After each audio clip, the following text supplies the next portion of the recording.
आदरणीय काजी सिंघल जी का, मेरे मित्र तकी वाजपेयी साहब का आदेश था। एक बात आपसे ये निवेदन करना चाहता हूँ, यहाँ पे डॉक्टर सीपी राय जी यहाँ पे उपस्थिति रखते हैं। मैंने बहुत कवि सम्मेलन हम पढ़ते हैं, हर रोज हमारे सामने विधायक बैठे होते हैं, मंत्री बैठे होते हैं, सांसद बैठे होते हैं, लेकिन वो आगे की पंक्ति में बैठ के एक कवि को सुना, दूसरे कवि को सुना, फिर तीसरे कवि को सुन के चले जाते हैं। लेकिन देखिए क्या होता है कि हम कवि समाज का आईना होते हैं, और आईने के सामने ऐसे लोग बैठ सकते हैं जिनके दामन में कोई दाग नहीं होता। वाह वाह वाह वाह। एक बार आदरणीय सीपी राय जी के लिए बहुत तालियां बजा दीजिए। बहुत बहुत आभार आप सभी का, बहुत बहुत आभार आप सभी का।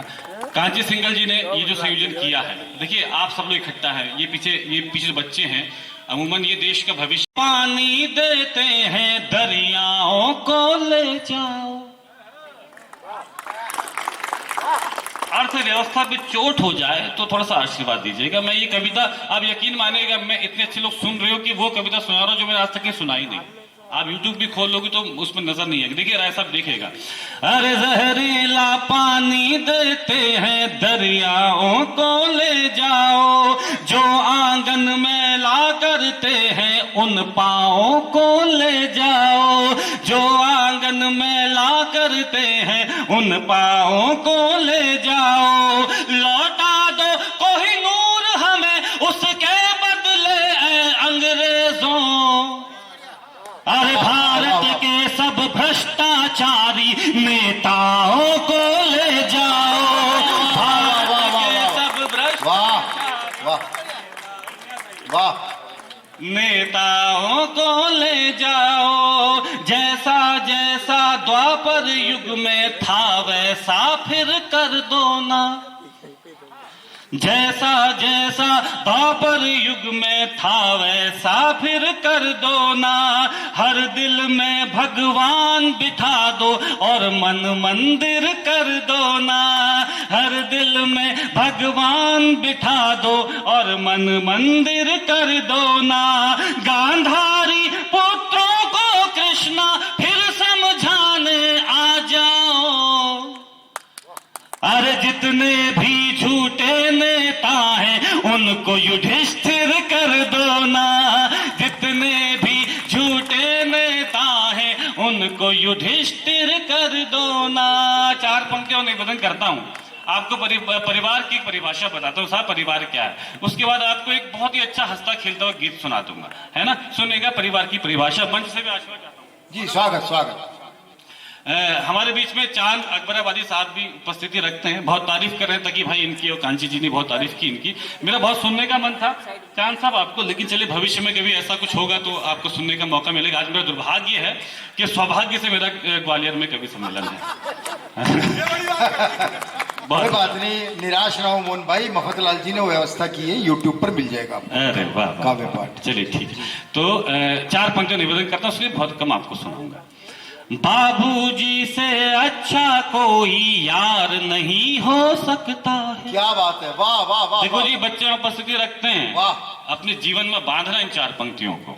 बाबूजी से अच्छा कोई यार नहीं हो सकता है, भाई बहन से बेहतर रिश्तेदार नहीं हो सकता है, भाई बहन से बेहतर रिश्तेदार नहीं हो सकता है, माँ से बढ़कर इस दुनिया में केवल माँ ही होती है, अरे माँ से बढ़कर और किसी का प्यार नहीं हो सकता है, माँ से बढ़कर और किसी का प्यार नहीं। वाह, बहुत सुंदर। आदरणीय राय साहब की मुझे दाद मिल गई तो मेरा यहाँ आना सफल हो गया, बहुत बहुत आभार आपका। तो तकी भाई कह भी रहे थे कि राय साहब एक कवि सम्मेलन करवाने वाले हैं, अच्छा, अभी जो उपेंद्र पांडे जी पढ़ रहे थे तो मफतलाल अग्रवाल साहब बहुत दाद दे रहे थे उपेंद्र पांडे को, तो ये उपेंद्र पांडे की लिए शुभ सूचना है। क्यों साहब, अग्रवाल साहब गलत तो नहीं कह रहा हूँ? बहुत बहुत आभार आपका। एक आपको मेरा मन ये है कि एक गीत आपको सुना दूं, वो गीत मुझे ये लगता है कि आपको अच्छा लगेगा, है ना, सुनेगा। उससे पहले एक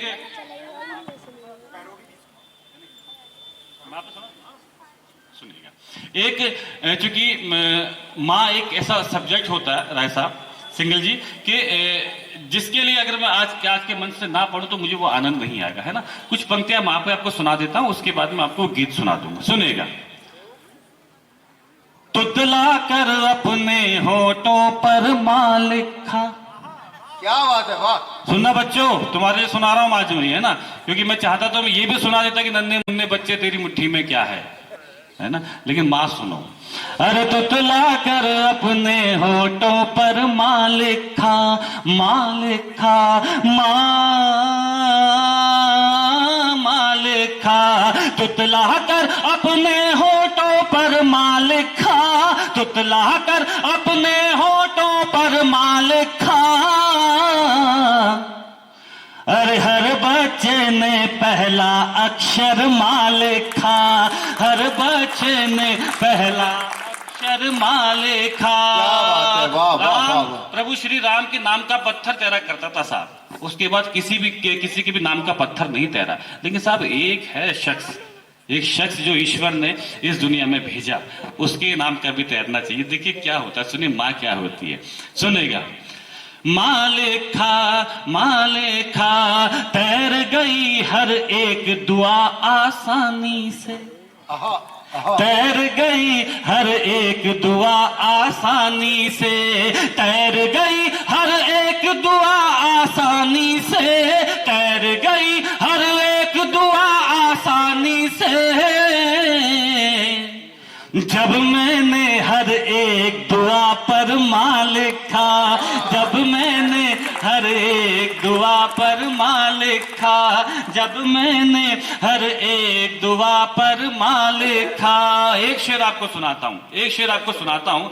कभी भी आपने देखा होगा कि कभी आप किसी दुर्घटना से बच जाते हैं साहब, है ना, किसी दुर्घटना से बच जाते हैं तो हम ऊपर वाले का धन्यवाद देते हैं कि हे ईश्वर आपने मुझे बचा लिया। अरे ईश्वर हमें क्यों बचाएगा राय साहब, हम तो इतने पापी लोग हैं, ईश्वर हमें क्यों बचाएगा। ईश्वर ने हमें जिसकी वजह से बचाया होता हम उसका धन्यवाद नहीं देते, जिसकी दुआ ईश्वर ने सुनी और हमको बचाया हम उसका धन्यवाद नहीं देते। ये पंक्ति पढ़ता हूँ, मुझे ये पंक्ति बहुत पसंद है ना। जब कभी भी ईश्वर ना करे, कभी आपके जीवन में क्षण आया कि आपको किसी दुर्घटना का सामना करना पड़े, लेकिन अगर बच जाए तो पहले आप ईश्वर का धन्यवाद करने से पहले किसका धन्यवाद करेंगे, सुनिएगा। अरे जब भी तूफानों से बचकर निकला हूँ,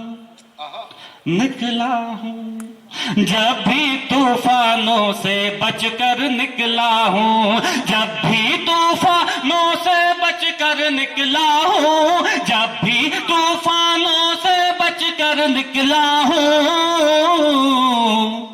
देखा है मैंने लहरों पर माँ लिखा, देखा है मैंने लहरों पर माँ लिखा, देखा है मैंने लहरों पर माँ लिखा। आदरणीय कांची जी, मेरे एक शहर की सत्य घटना है जिसमें मैंने ये दो पंक्तियां लिखी। मेरे शहर का एक बहुत अमीर आदमी लेकिन अनाथ, जब उस दुनिया से गए और हम लोग उनके घर में गए तो साहब उस घर में एक दीवार पे कुछ लिखा था, उसका नजारा देखा तो वहां पे बैठे हुए लोग कम से कम 5-10 मिनट वहां पे लोग रोए। इतना अमीर आदमी, अब सुनिए क्या कमी थी उसके पास, मगर अनाथ था, सुनेगा।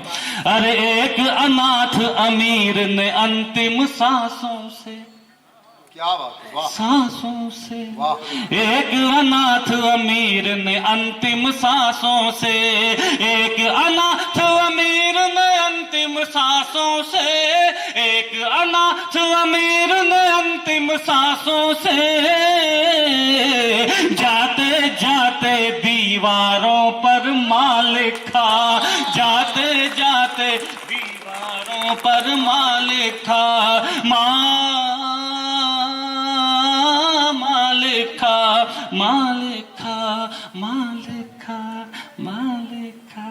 बहुत बहुत आभार आप सभी। एक गीत सुना देता हूँ साहब, समय की कुछ सीमाएं हैं, कभी आदरणीय कांची सिंगल जी का आदेश होगा तो आपके बीच में उपस्थिति होगी। एक गीत आपको सुना देता हूँ आदरणीय राय साहब। एक गीत है, ठेठ हिंदुस्तानी गीत है ना, ठेठ हिंदुस्तानी गीत। इस गीत का नायक ठेठ हिंदुस्तानी है और इस गीत की नायिका पश्चिमी सभ्यता से प्रभावित है। उसे विदेश में रहने का अवसर मिलता है, उसे विदेश में नौकरी का अवसर मिलता है, तो वो नायक से भी कहती है कि तुम मेरे साथ चलो, क्या रखा है हिंदुस्तान में।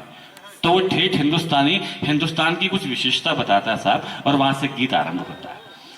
नायिका कहती है मेरे साथ चलो, नायक क्या कहता है, मनोरंजन का गीत है, सुनेगा, आपको भी सबको अच्छा लगेगा। यहाँ जो मेरे ये नौजवान ये बच्चे बैठे हुए हैं, देखो जी आपको आज मैं हिंदुस्तान के बारे में बताता हूँ, हिंदुस्तान क्या होता है। हिंदुस्तान में पढ़ो, यहाँ पे शिक्षा लो, बहुत अच्छी शिक्षा पद्धति है, और यहीं पे कुछ करो, यहीं पे दो, जो करना हिंदुस्तान में दो। हम लोग यहाँ सीख के विदेशों में जाके सुविधाएं देते हैं, और आजकल हमारे जो ये विदेश है, अमेरिका है, वहाँ पे सबसे अधिक तो साइंटिस्ट यहाँ पे हमारे हिंदुस्तान के काम करते हैं ना। तो ये यहाँ सुने, गीत प्रारंभ करता हूं। क्या कहता है नायक? प्रारंभ करता हूं। हाँ, स्वागत।